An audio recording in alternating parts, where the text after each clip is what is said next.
Yeah. I love my HBCU.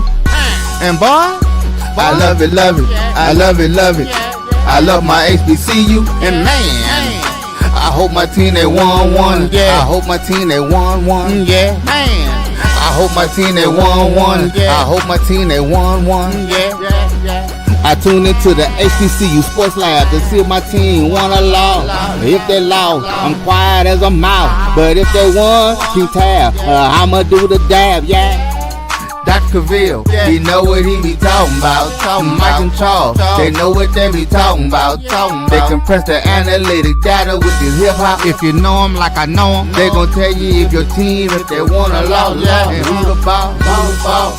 So listen to Professor, yes sir, and pay attention, cause he gon' teach a lesson. This is Dr. Cavil with Inside the HBCU Sports Lab with Mike Washington and Charles Bishop. Mike Washington should be back on assignment, but it doesn't look like he'll make it until the second segment. Charles Bishop is out on assignment. I was going to give you a bit of a tease as he is doing play-by-play for the FAMU at Southern game, but it is at halftime. We will give you some of those scores as we get into it, but let me give you a proper welcome after I'd say good day to David L. Rose as he's joining us, dealing with still some of that weather down there, which hopefully people hadn't forgot about y'all down there, but a little different, a lot of things are happening. But it's good to see that you're doing well, and certainly get well to your son as he's battling a little bit of that flu weather that's coming around us and getting some people sick. With that being said, welcome to episode 786 of Inside the HBCU Sports Lab radio show and podcast, the show that's covering the sporting HBCU diaspora, all things HBCU sports for institutions large and small, from the NEIA to the NCAA. We share insights and information on the HBCU sports culture, HBCU athletic aesthetics to facilitate the story of HBCU athletic programs and the business of HBCU sports. In short, we just call it the HBCU sports pedagogy. I'm your host, Dr. Kenyatta Cavil, along with my co-hosts, Mike Washington and Charles Bishop. We're filming from our home studios and sending a signal live to KSWH 1230 AM studios with the Texas Radio Hall of Famer, multi-Hall of Famer, that is Ralph Cooper, in the beautiful home of Texas Southern University from Houston, Texas. Shout out to John in the background driving the truck today. That being said, David, how are you?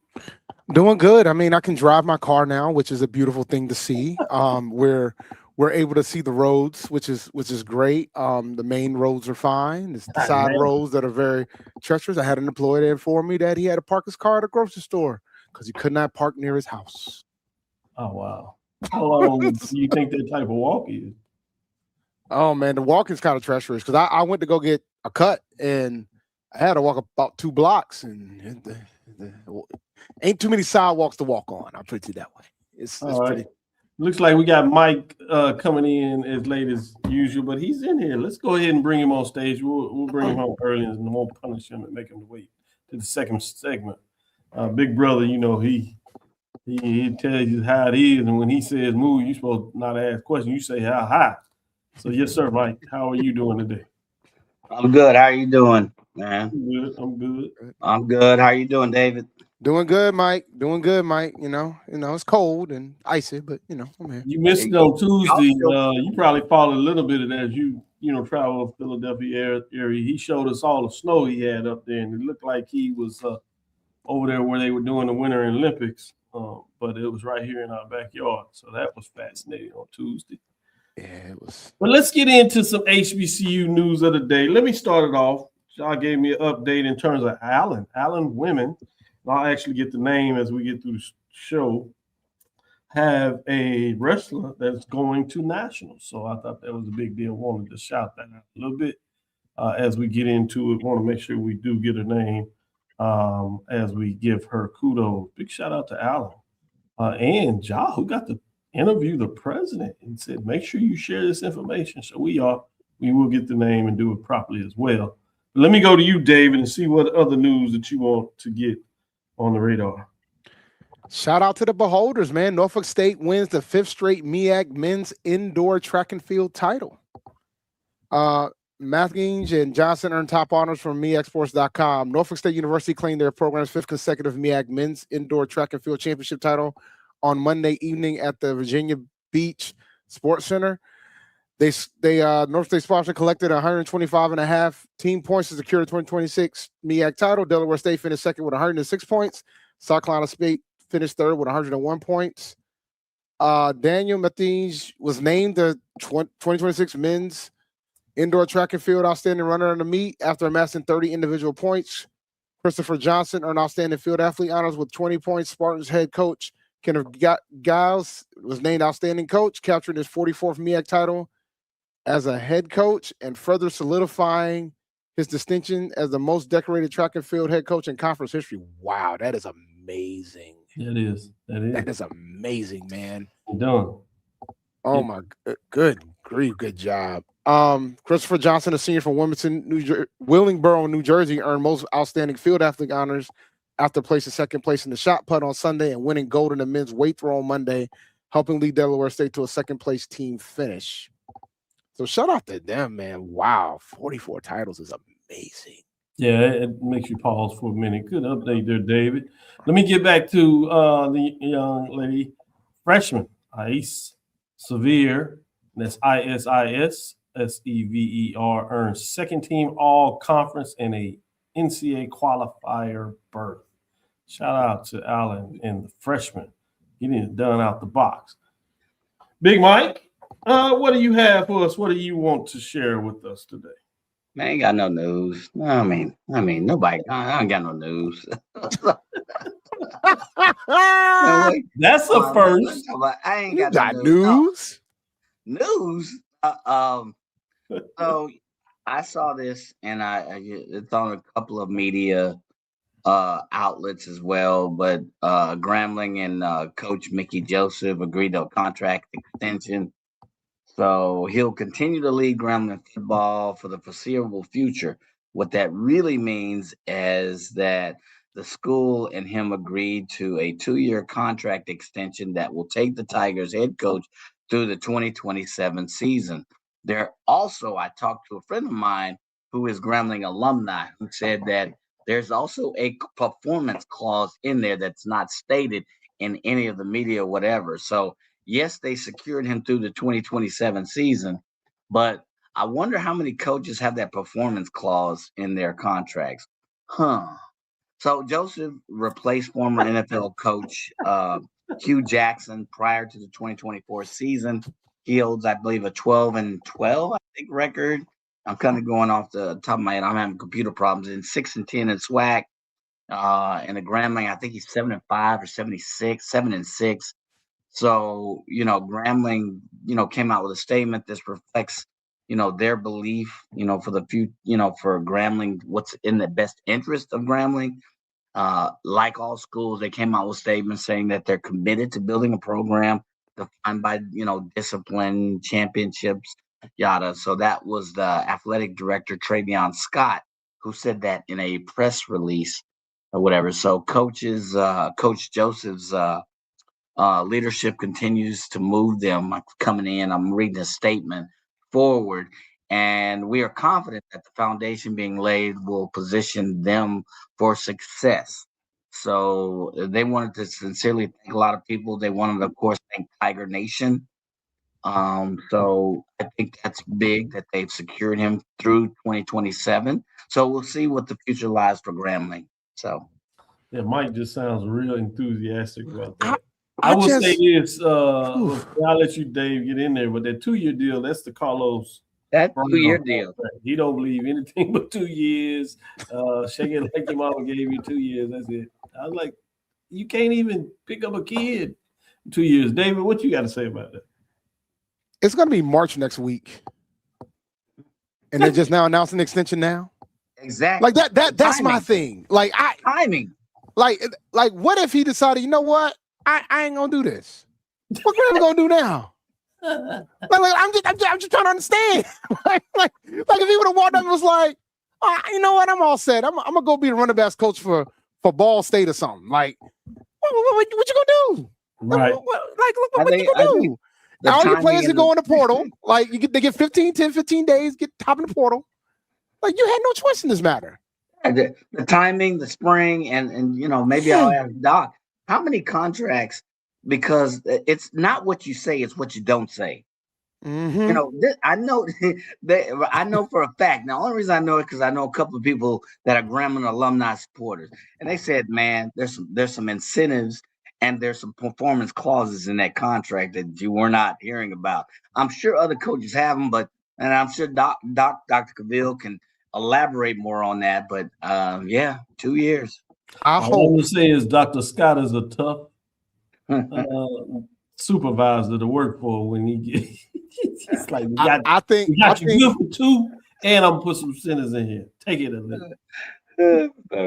But what if he would have left it? That's the thing. Like, what if he would have left it? Yeah, they would have They would have been a world of hurt. Oh, yes, a lot of hurt. Absolutely. Maybe they knew something we didn't know.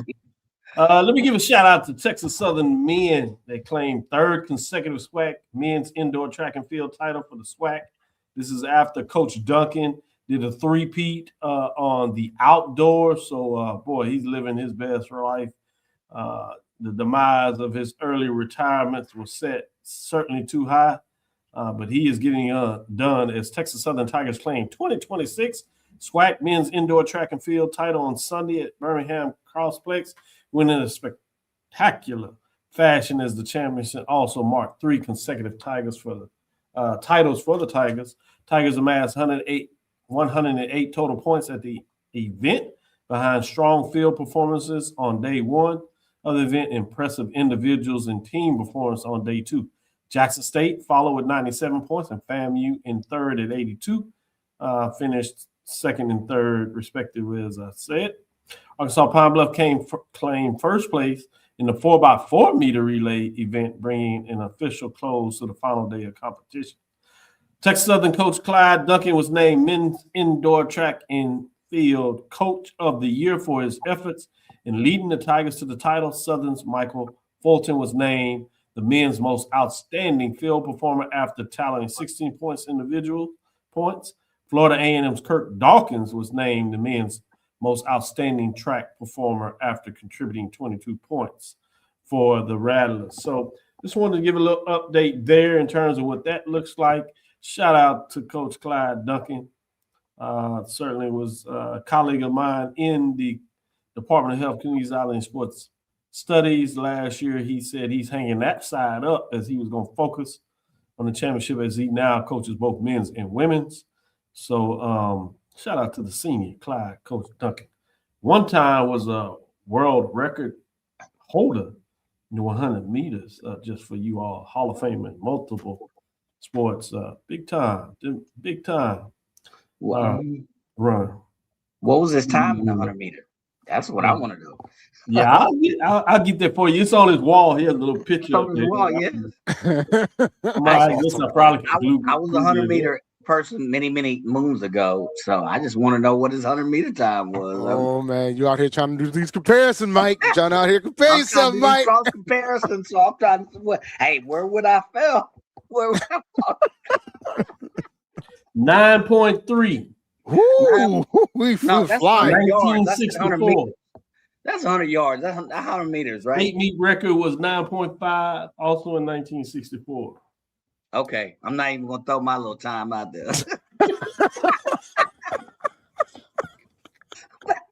Woo! God. His National High School Hall of Fame. As soon as my man said world record, I don't think you knew he was flying. Career highlights: won 9 state titles in Iowa, 100 to 24 40-yard dashes. Yeah, the brother is fast.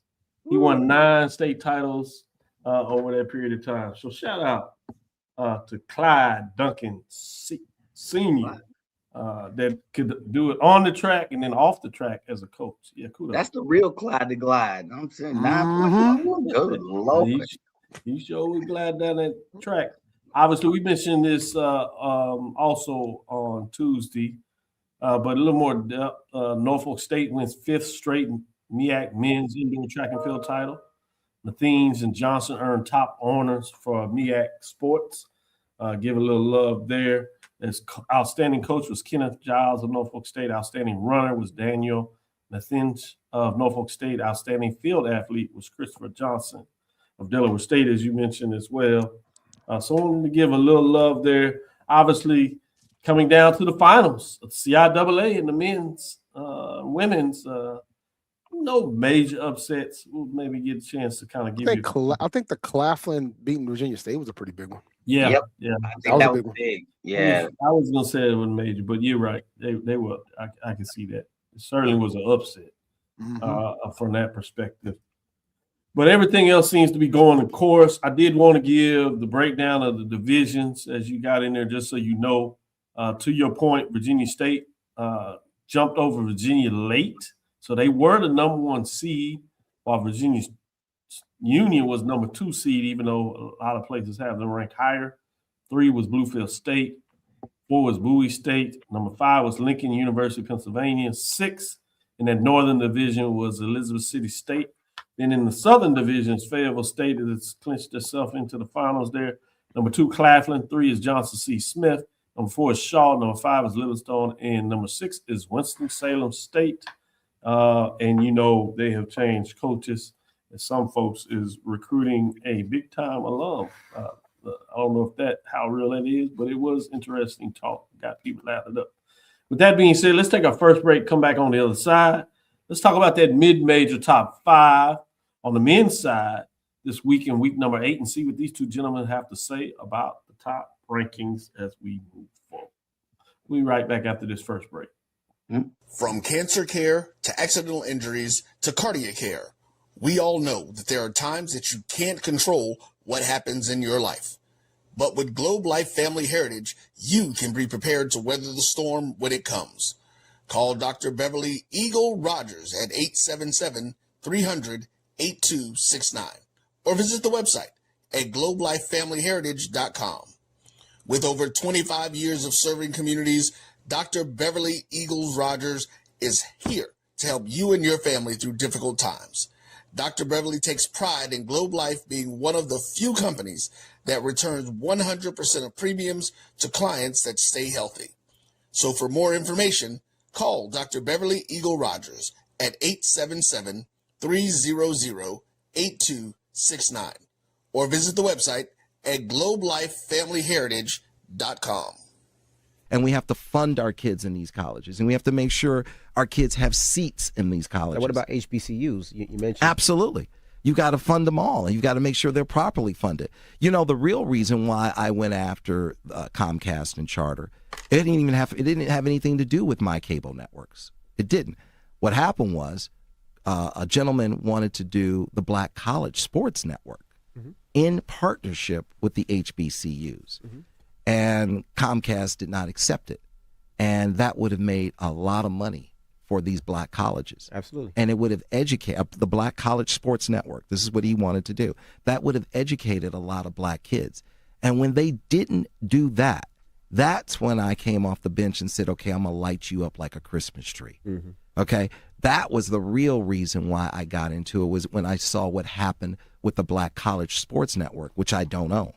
I just knew. Why didn't you buy it? I just knew. I just knew that these black. I like that talk. Right? I knew that these black colleges were going to benefit, and these black kids were going to get the education that they deserved and not have to pay. There's a shot. It might be. It could be. Right field. Grand slam. What a shot. That's how you get hot, young fella. Thank you guys for what you do for HBCU athletics. This is a fantastic avenue for all of us. This is our ESPN, so we love what you guys do, and all you guys at BCSN. We really appreciate what it is that you guys do for us. Movement, a statement, a legacy. We celebrate the pride, the purpose, and the culture that make historically black colleges and universities legendary. HBCU Image, a Kenny T's company. You're looking for the latest information on Southern University sports, the Southwestern Athletic Conference, and HBCU athletics. There's only one place to go. Tune in to the Carlos Brown Show, exclusively on the Black. Compress the analytic data with your hip hop. If you know them like I know them, they gon' tell you if your team, if they wanna lose, and who the ball. So listen to Professor, yes sir, and pay attention, cause he gonna teach a lesson. This is Dr. Bill's Inside the HBCU Sports Lab with Mike Washington, Charles Bishop. I have with me today Big Mike and David L. Rhodes. Kudos to Big Mike as he got back into the lab, allowing some of that work to take a break for a minute. With that being said, let me give you some updates before we get into this mid-major ranking for the men's. I'll give you scores on the women's side. OVC, Independence. We have Tennessee State losing big to Southeast Missouri. The score is 62-29. That's 6:08 left in the third. And the MEAC. Let's see what they're doing over there, David. I know you keep an eye on them every once in a while just to show them a little bit of love. I haven't checked the MEAC scores. I'm looking right now. I'm watching A&T and UNC Wilmington right now. They're playing. What you got? It's tied 11-11, 12:26 left in the first half. All right, it's early. That's the men. Yeah, it's the men. They're A&T's 13.5 point. Right? Yeah, women's Friday and Sunday. Yeah. Men's Thursday. 13.5 point underdogs tonight. So we're gonna see. We're gonna cover. Maybe pull an upset. You think they'll cover? I think they'll cover. Nice. They played them tough the first time. They played them tough in the opener, beginning of the year. Sometimes it's that part of the year that you got to take what you can get. I get it. I can relate on the women's basketball side for Prairie View. Texas Southern is slid really big. We'll get in that score a little later. But Howard women are doing what they are doing as they trailed early, but they're on top of Coppin State 48-37. No worries. 2:26 left in the third. Close one there between Eastern Shore and Central as Maryland Eastern Shore leads 31-30. North Carolina Central with 5:31 left in the third. In fact, got an update as we go. 32-31. Back and forth as Central. The Eagles make a basket. In the other game, Norfolk State is in a close one with Morgan State. I warned y'all about that one. 7:08 left in the fourth, as David told us to keep an eye on it, and I will do just that if that game score continues. Delaware State is out big over South Carolina State as the Lady Bulldogs continue to struggle, but the Hornets are getting it done 41-19 with 3:20 left in the third. Let's go to the SWAC and see if we can get you some updates. Their games start a little bit early as you'll have your double headers to close out the season. It used to be showcased Thursday, but not so much at the end of the year. With that being said, you have a matchup right here. I'll be heading over to the gym right after this as we are honoring our honor students as well. So Texas Southern is losing to Alcorn State 59-46. 7:29 left in the fourth. Southern is up big over FAMU, 48-26. Prairie View's tied with Jackson State, 16-16, 7:52 left in the second. Can Prairie View get that long-awaited win in conference play? Bethune-Cookman and Grambling do not start off until the 7:30. With that being said, let me share this a little bit. Initial raise into the paint, another paint point for the Lady Jags. See if we can get Charles' voice on here for a minute. Nothing doing. McCarthy on the perimeter. Gets in the lane. Jab step. Nothing doing. Lady Jaguars clear. Oh, Charles, sound pretty good there. I give him a little credit. Yeah, Yes, I can let you think it. You do kind of work like that. He's sounding broadcast Hall of Fame style. Yeah, he coming with it, man. Let's get back to the business here. As somebody who's commentated video games before, that is a hard thing to do, guys. It is not easy to do. People don't realize only thing I've commentated was you'll be embarrassed. It's like doing a show though. The only thing I've commentated was lacrosse games. Radio.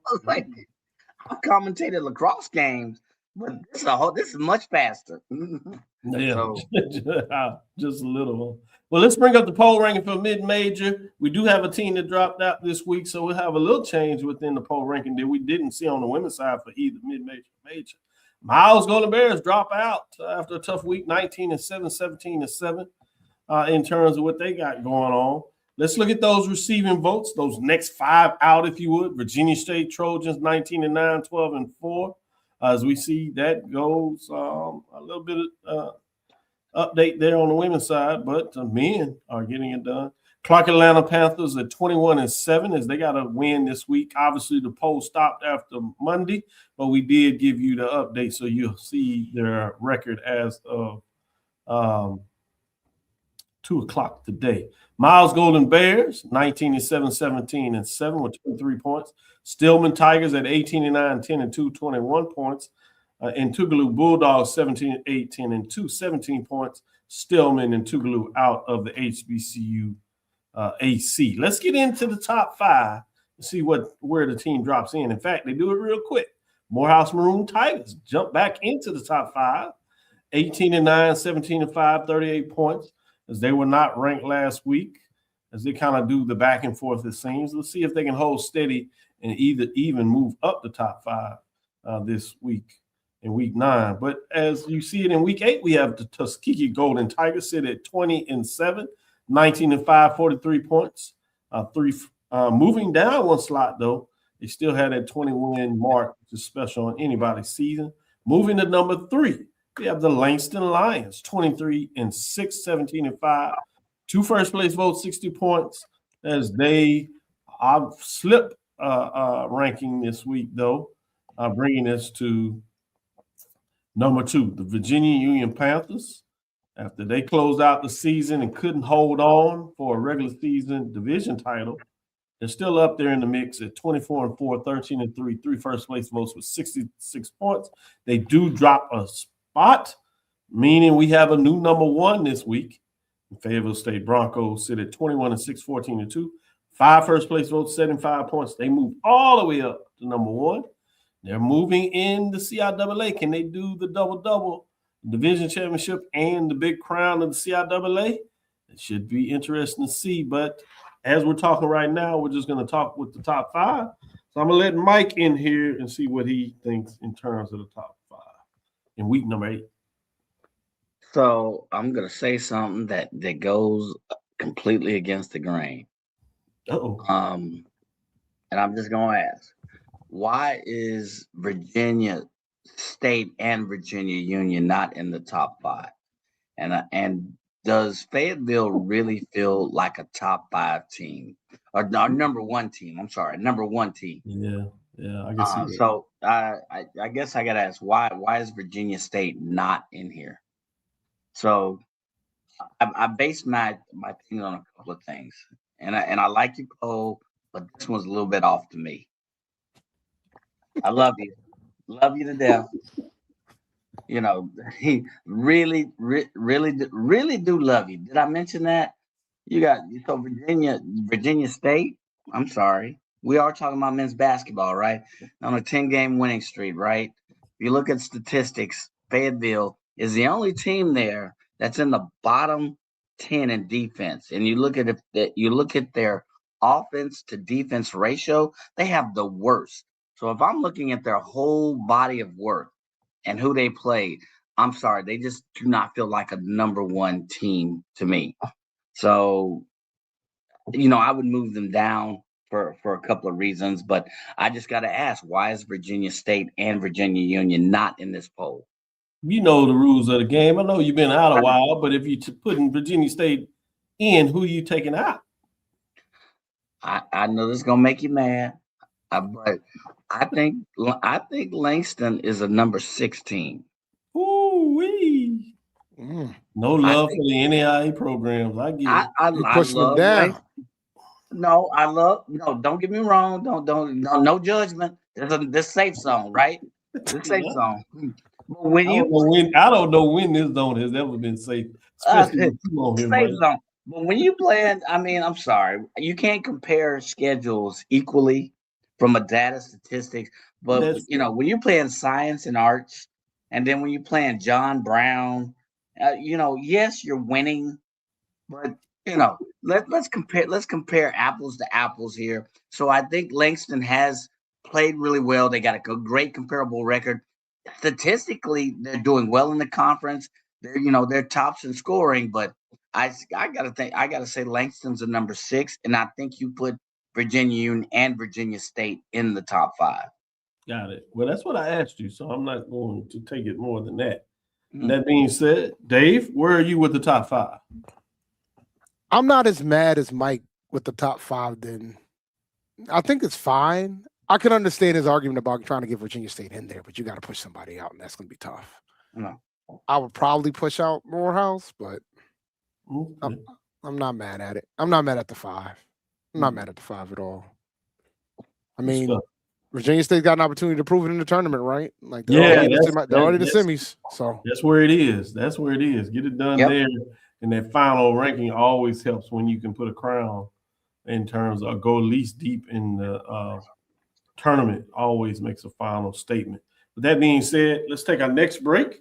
We'll come back on the other side. We'll get into the third segment with the major division and see if what's the fuss in terms of the major division rankings on the men's side for week number 8. We'll be right back after this next break. This is the Dean of the College of HBCU Sports, Kenyatta Cavil of Dr. Cavil's Inside the HBCU Sports Lab with Mike Washington and Charles Bishop.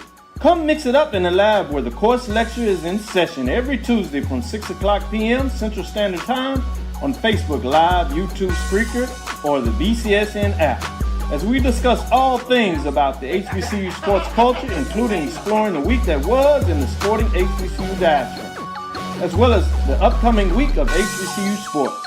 With me, the Dean, the College of HBCU Sports, on Dr. Cavil's Inside the HBCU Sports Lab with Mike Washington and Charles Bishop. Course lecture dismissed. It's never too early to plant the seed, to share the tradition, and instill a sense of pride in your HBCU with your little ones.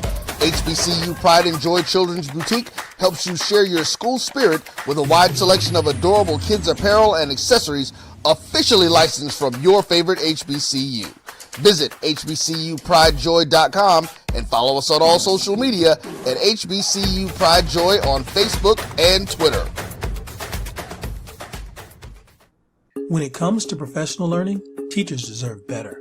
From the leader in online learning, Stride brings you the Stride Professional Development Center, an on-demand library of mobile-friendly courses that gives teachers choice and flexibility, allowing them to learn anytime and anywhere. Our dynamic courses provide bite-sized learning and help educators advance their knowledge while also gaining professional development hours. It's time you take charge of your learning. Visit us today to get started.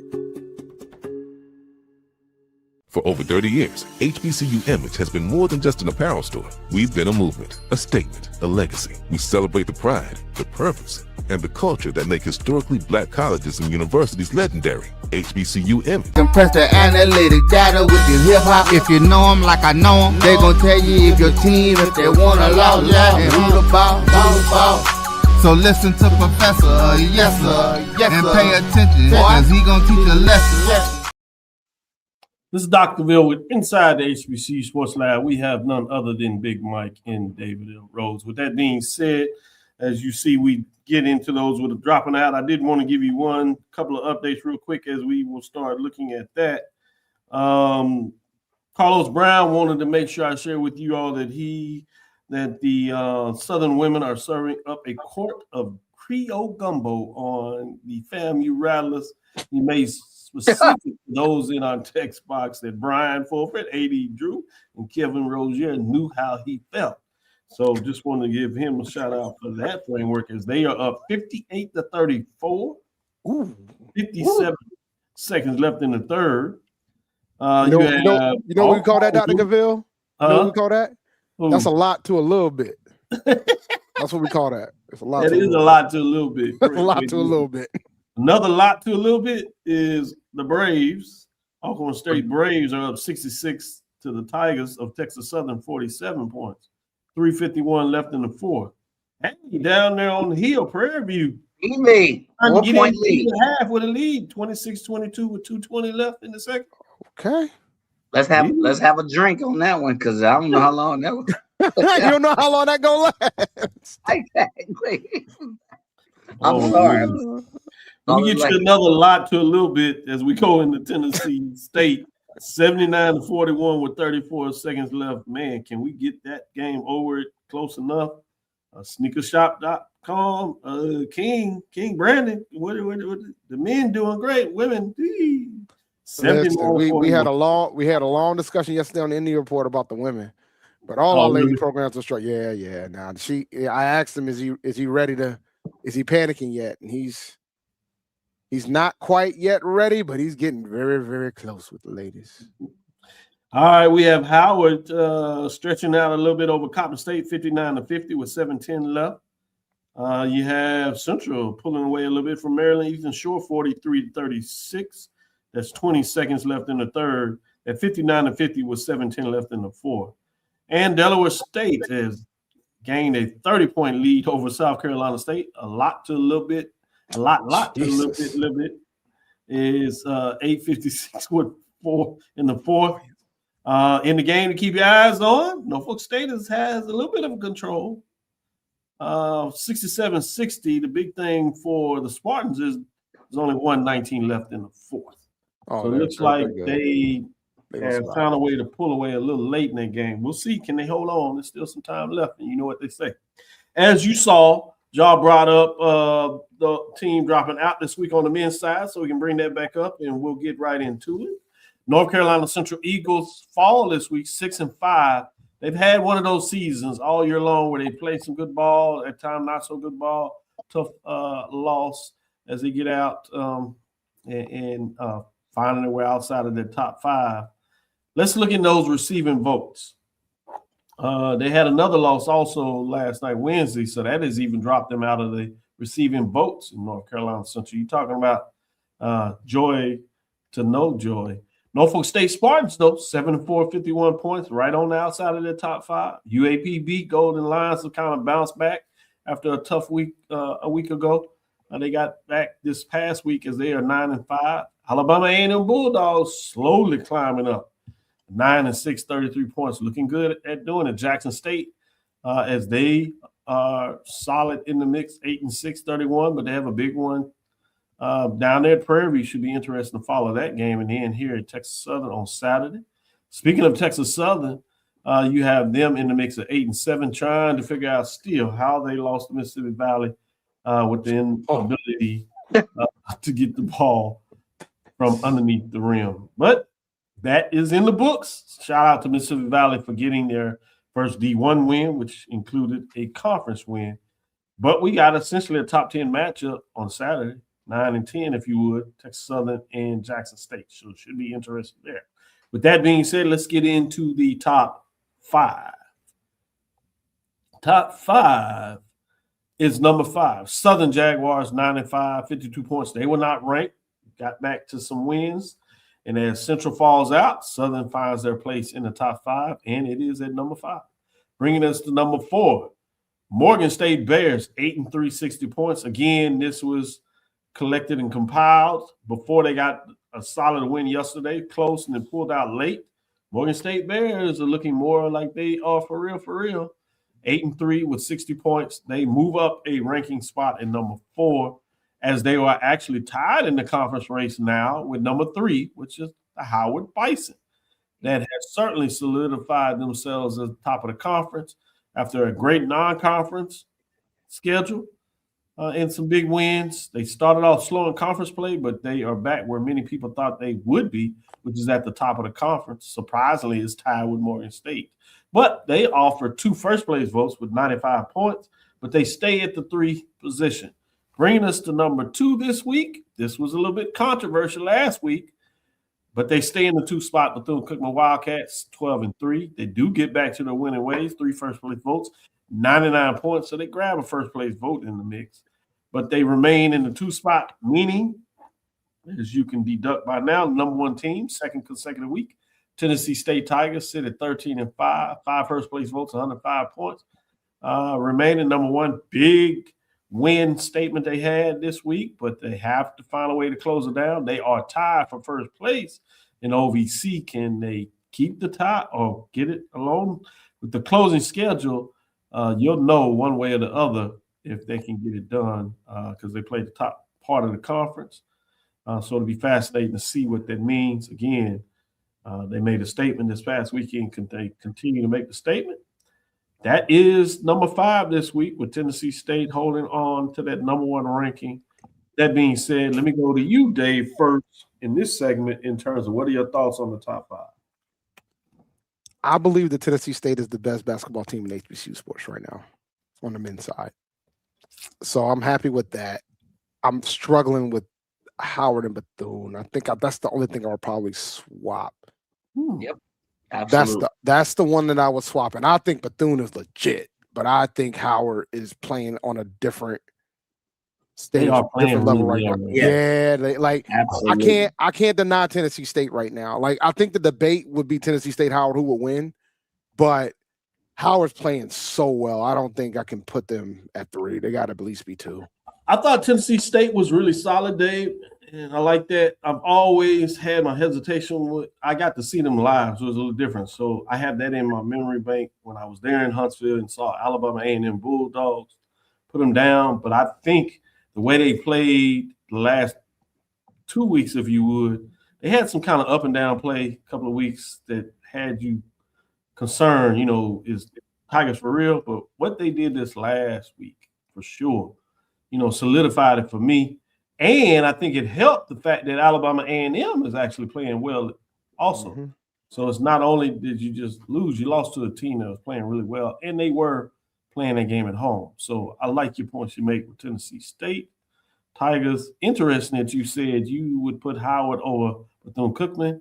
This is a week-to-week poll, and you said Howard is playing good basketball this week. So good points. Let me go to you, Mike. What are your thoughts in terms of top 5? I completely agree with him. That was my first thing.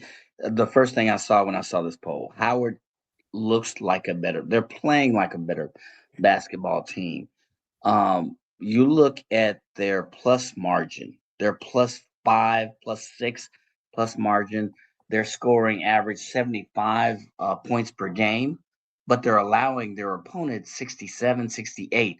Most teams, there's only a 2-point differential. That means Howard is playing some defense a lot better. If you look at and I hate to look at it from week to week, I look at the body of work. And then you look at Bethune, and no offense to Bethune, but my goodness, where do they fall in? Where do they shake out statistically? They're not scoring 80 points a game. They're scoring 75 points a game, but they're allowing their opponents 77. They're the one team that's allowing their opponents over the course of the season to score on average 2 to 3 points more. They're not in the top whatever in rebounding. No, they're in the tops in rebounding, but in field goal percentage, 3-point whatever, they're nowhere in the tops. Whereas you look at Howard's, they're in the tops if you look at field goals, 3-point field goals, and free throws. So Howard looks, feels, and plays like a better team. That's why I think Howard's a better team than Bethune. I have no problem. I think far and beyond, Howard should be above Bethune in that. Morgan State, you can make some arguments. You're going to make it also a good, solid argument for Southern because their offensive scoring to opponent percentage allowed points is also pretty good. But I think Howard is a really good team. I would love to see, if it was possible, Howard play Tennessee State. I'll say this: the gap between 3 and 4 is wide. It is very wide. Like it is very wide for me. I think it's clear who the top 3 teams is. At that point, you're just trying to argue about who's who in the zoo with the top 3. But after that, it is wide. After number, I don't know. The one this may be a wide, but Alabama A&M is playing some good. If you look at field goal percentage and that they're made in the last 2 weeks, they're making some strides. So I wonder at what point will they come into the fold? Will that show its ugly head in the tournament or what? But I agree with you. This week would be big for Alabama A&M to make a real statement in terms of just how hot they are, which will be reflected next week. But I like the way you all are breaking this down. Good remarks across the board. Fascinating when you think about what this looks like. Should be interesting for a close of the season. One of these teams, if they don't get the big prize, they could get a bid to the Black College Championship. So that would be fascinating in its own right. Maybe we'll get some of those top matchups that we're looking at, which certainly should have some interest. With that being said, let's take our last break. We'll come back on the other side, get into some our last updates, and then we'll get some of your thoughts on some key matchups in the Saturday to see what that looks like, or even some matchups tonight on the men's side to see if any of that is teasing you out. We'll be right back after this last break. For over 30 years, HBCU Image has been more than just an apparel store. We've been a movement, a statement, a legacy. We celebrate the pride, the purpose, and the culture that make historically black colleges and universities legendary. Whether you're a student or a lifelong supporter, our gear lets you wear your HBCU story with confidence and style. Because when you wear HBCU Image, you're not just wearing clothes. You're wearing culture. You're wearing pride. You're wearing purpose. HBCU Image, a Kenny T's company. From cancer care to accidental injuries to cardiac care, we all know that there are times that you can't control what happens in your life. But with Globe Life Family Heritage, you can be prepared to weather the storm when it comes. Call Dr. Beverly Eagle Rogers at 877-300-8269 or visit the website at globelifefamilyheritage.com. With over 25 years of serving communities, Dr. Beverly Eagles Rogers is here to help you and your family through difficult times.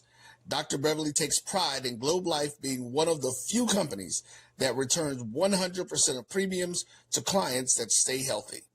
So for more information, call Dr. Beverly Eagle Rogers at 877-300-8269 or visit the website at globelifefamilyheritage.com. Are you hungry for authentic Caribbean food like jerk chicken, oxtail, red snapper, shrimp, tofu, and rasta pasta? Well, find your way over to Mango's Caribbean Restaurant, 180 Auburn Avenue, right next to Royal Peacock in downtown Atlanta. Them belly full, but we hungry. Mango's Caribbean Restaurant, open daily from 11 a.m. to 10 p.m. And on Friday and Saturday, we're open till 4 a.m. Come to Mango's and put some spice in your life. So we've got a good thing going. Mango's Caribbean Restaurant, 180 Auburn Avenue, right next to Royal Peacock in downtown Atlanta. For more info or directions, call 404-698-3992 or log on to mangoscaribbeanrestaurant.com. For instant coupons, text MANGOS to 313131. Tell your mama hungry, papa hungry, brother hungry. Mango's Caribbean Restaurant, authentic Caribbean cuisines. Open up the door, tell them mama hungry. You're looking for the latest information on Southern University sports, the Southwestern Athletic Conference, and HBCU athletics. There's only one place to go. Tune in to the Carlos Brown Show, exclusively on the Black College Sports Network. Compress the analytic data with your hip hop. If you know them like I know them, they gon' tell you if your team, if they wanna lose, and who the ball. So listen to Professor, yes sir, and pay attention, cause he gon' teach a lesson.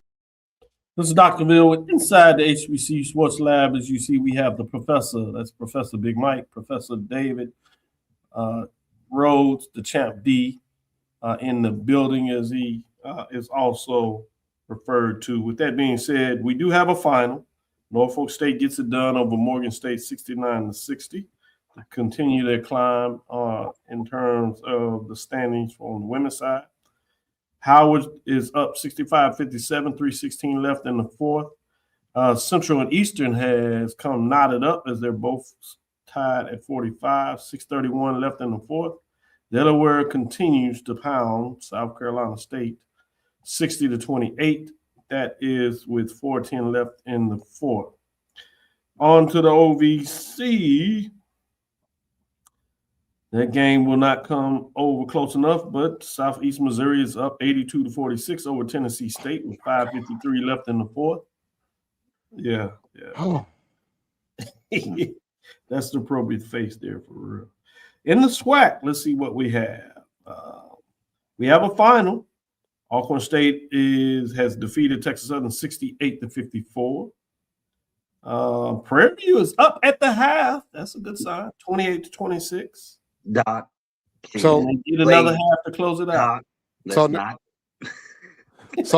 Aggies, I said they're gonna cover the spread. They better pick it up fast, man. We're down 38-22 against UNCW right now in the first half. 2:23 left. So well, this will bring a smile to your face in terms of your former Rattlers that you battled against many years. in many different sports, particularly football, as things kind of came to a close before both of you all's programs left the Mid-Eastern Athletic Conference. Southern is up over FAMU 76-50. A lot to a little. 4 minutes and 5 seconds left in the fourth in that game. With that being said, what are some of the matchups you're looking at tonight or Saturday? I'll give them to you. Obviously, we just talked about them in terms of tonight on the men's side. It's FAMU Southern, Jackson State Prairie View, Alcorn State, Texas Southern, Bethune-Cookman, and Grambling. Saturday, that means you get a full slate of games because you have some of those rivalry games, so I'll mix those in here. But you have Alcorn flipping and going to Prairie View. You have Bethune-Cookman at Southern, FAMU at Grambling, Jackson State at Texas Southern. We tease that out as a 9-10 matchup. You also have the rivalry games where you have Mississippi Valley at Pine Bluff. And you have you have Alabama State at Alabama A&M, which could be a very intriguing matchup. Starting with you, Mike, what are your thoughts in terms of men's side SWAC games? What's on your mind? What interests you between those two games? Thursday night tonight You or got Saturday? Saturday. I guess I'm gonna go to Saturday. That Bethune Southern matchup, and that's in Baton Rouge, aka Red Stick, Louisiana. Yep. I think you got, what is it, the number 1 offense in Southern against the number 4 offense in Bethune. And then you have the number 4 defense in Bethune against the number whatever. I think Southern's number 6. So there's an equal matchup there. The other thing I will want to see is kind of field goal percentage. So if you look at field goal percentage, Bethune is tops in the league. They're at 46% field goal percentage. Southern's at 45%. So both teams can shoot. And then you look at, the opponent, what they're allowing their opponents. Bethune seems to hold its opponents to, roughly a 43%, whereas Southern holds theirs to 44%. Again, the numbers tell you that they're equally matched, even though we rank Bethune significantly higher. I think that in Baton Rouge, this is one that potentially Southern can come out on. I don't know if you want my MEAC version game of the week or not. Are we going to wait or what? Yeah, we're going to get into MEAC. I'm going to get Dave start on the SWAC, and then we'll come back and give you an update on the MEAC as well. Give you a chance to dig in that because you're right. You got to see what's going on over there in that division as it's tightening up and looking interesting. Even though y'all don't seem to have much thought about Morgan State, but we'll see. We'll give you that chance. David, what are your thoughts? What matchup is keen in your window? You agreeing with Mike, or are you going in a different direction? I agree with Mike, but I want to give a different game. I'm looking at Alabama A&M, and Alabama State, because when you talk about a rivalry game, those type of games, anything can happen, and it could pretty much ruin Alabama A&M's comeback. Yeah, so there's going to be some level of motivation coming out of the Hornets to ruin their seeding. Because now that all 12 teams are in the tournament. Yeah, I chose one game, but if I had to choose a second watch out game, that one right there is going to be, that's a rivalry game. So I agree. I completely 100% that's a watch out game. Even though you got Jackson State playing Southern, that's a good game. But that Alabama State, I completely agree. That's a watch out game. It's going to be rocking in Huntsville too. I know it will be. It's going to be rocking in there. Let me go to the MEAC games. These are Saturday games. None night. They stand with their showcase games for the women.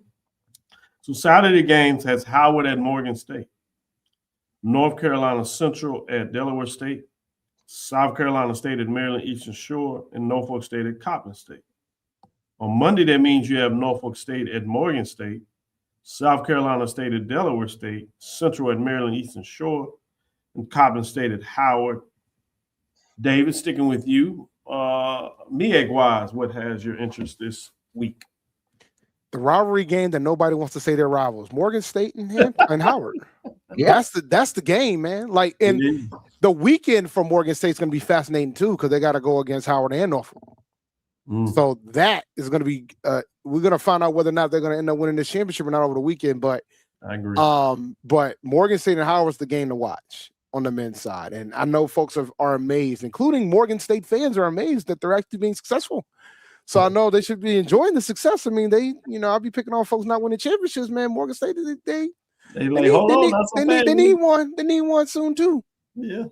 They can at least stop that argument for a little while. Mike, where are you with the MEAC? You had an interest of saying check out the MEAC as well. What were you thinking? No, I'm thinking the same one for the reason, but for a little bit on different spin. Because every year, you remember that and coming to America, and they in the barbershop scene, you had one of the barbers say, "There they go, there they go." Every time somebody got to bring up such. I feel that way about Morgan State. There they go. Every time they get a few wins, somebody want to bring up Morgan State should be this. So this is a top matchup.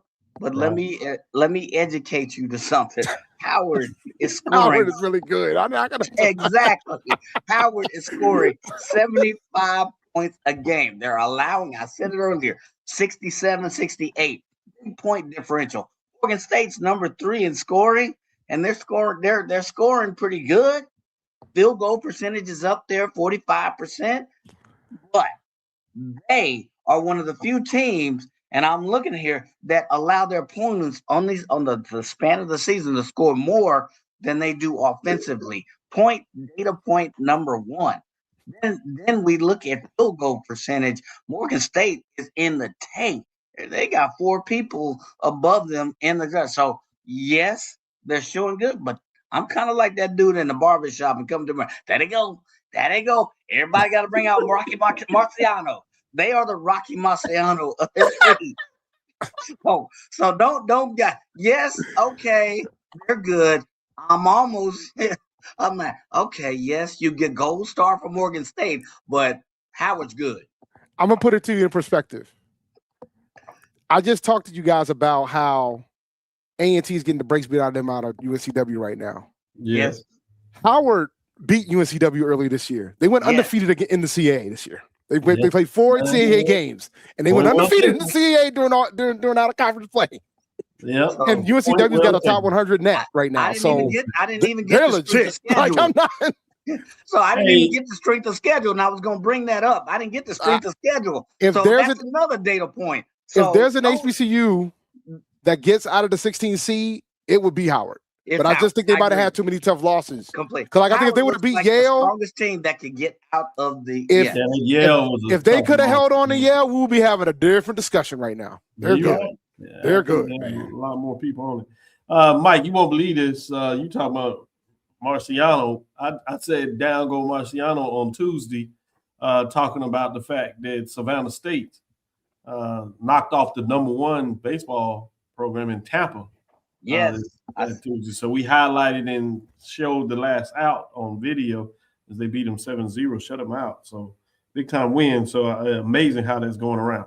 Let me close on this last article. Check this out, gentlemen. This is from the Pittsburgh Courier, February 20th, 1965. Think about that on your clock, 1965. 61 years ago, almost to the day, February 10th, 20th. Today is the 26th. So, Gaither, Nix, Whitby, Harris. Only 4 of the 1925-1930 heroes survived depleted coaching ranks. This is written by Rick Roberts. A short ramble into Pittsburgh Courier files last week revealed the fact that only 4 of the first wave of Negro college-trained kids, in quote, grid monogram winners graduated between 1925 and 1930 who came forth to challenge then existing reliance on white college-trained coaches still are serving as head coaches. In other words, when Jake Gaither, Billy Nix, Ox Clemens, Mark Cardwell, Charlie Clark, Frank Forbes of Morehouse, Mel Whitby, Tom Harris, Artis Graves, Vernon McCain, Zip Gales, Forrest Kelly, Ralph Robinson, Gaston F. Lewis, Squat Johnson, Charlie McPherson, Rufus Lewis, Tubby Johnson, Duke Williams, Skip Hazard, Bob Ellis, et al. Took their baccalaureates during the last half of the 20s. All them celebrated Negro poachers. Accepting Hampton trained Walter Chief Atkins were missionary exponents of football techniques as taught to the squads of white colleges. The greats were Tuskegee, Cleve Abbott's out of South Dakota, Hampton's Gideon Smith, Michigan, Wilberforce Harris Graves out of Michigan State, Clark's Sam Taylor out of Northwestern, Howard's Red Watson out of Springfield, Virginia Union's Harold Martin out of Norwich, Bluefield Harry's Jefferson out of Ohio University, Wiley's Patriarchal Fred Long out of Milliken, West Virginia State's Adolphus Hamlin out of Knox, and Morehouse's perennial E.T. Harvey Colgate. There were others, of course, but the foregoing Graves, Abbott, Gene Smith, Martin, Watson, Jefferson, Long were 1921 to 1932 U.S. crowns shared among themselves. Just ahead of Gaither generation of Negro College graduates, still in a state of incubation since 1921, were Eddie Hurt, Arnett Mumford, Henry A. King, destined to respectively bedazzle the 30s, 40s, and 50s with consecutive winning streaks of 55, 44, and 27 contests. Fourth to win the big hobble was Zip Gales at Langston in 1939. He was a Morehouse 25 immortal at the end. $1 Million gymnasiums honor Hurt and the late King, partly because Hurt became the first Negro college graduate to win a national championship, as he went 9-0, 3-16-6 overall at Morgan in 1933, to be quickly followed by King, who was 10-0, 3-19-2 overall during that period, in 1934 at Kentucky State, and in 1935 by Mumford, 9-0, 235-39 at Texas College. Their terrific 1-2-3 in a memorable milestone. The quintets inquired the building Gaither Knicks generation, which has resisted the latter-day challenges of Ohio State trained Bill Bell, Columbia taught Manuel Rivero, Burt Flygott, Springfield's Dr. Eddie Jackson, as well as Ray Kemp and others. Beginning with Hurt's 1933 breakthrough, the Negro College trainees have won 26 of the last 32 national championships. Again, this is 1965. The skin having last been broken in 1945 by Long's 10-0 season, as he finished 346-16 in terms of the record during that time with the Wildcats. Nick's first of 1925 to 1930 parade to win a national title claim in 1933, began his head coaching tour in 1925 after having graduated at Morris Brown the preceding June. By contrast, Gaylor did not resume ringmaster stature until 18 years after his 1927 graduation. Kentucky State's male Wilby, long celebrated as the most astute fan quarterback of all time, had to wait 13 years before taking over Frankfurt 2 seasons ago. Still another, the late Mark Cardwell, waited 20 seasons after 1925 graduation to take charge at Institute, West Virginia, where he became the lone post-war coach to pilot one-term championship in both football and basketball.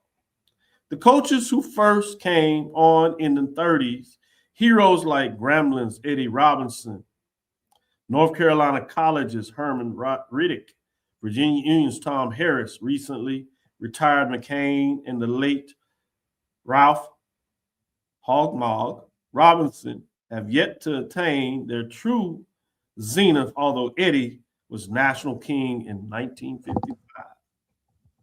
Only national championship mentors who graduated in the 40s thus far are Howard Gentry at Tennessee State in 1956, and John Merritt, present Tennessee State coach, who triumphed at Jackson State in 1962.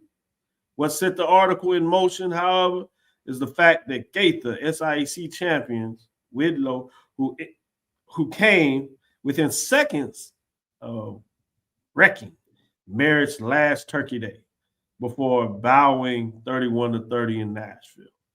The reigning two-year grid overlord Knicks and the dean of the CIAA football professors, Riddick, remain active among the hungry horde of kids who began replacing Caucasians taught masters 30 years ago. Some of them, like Dr. Graves, A&T, Dr. Forbes, Morehouse, Dr. Buck Nielsen,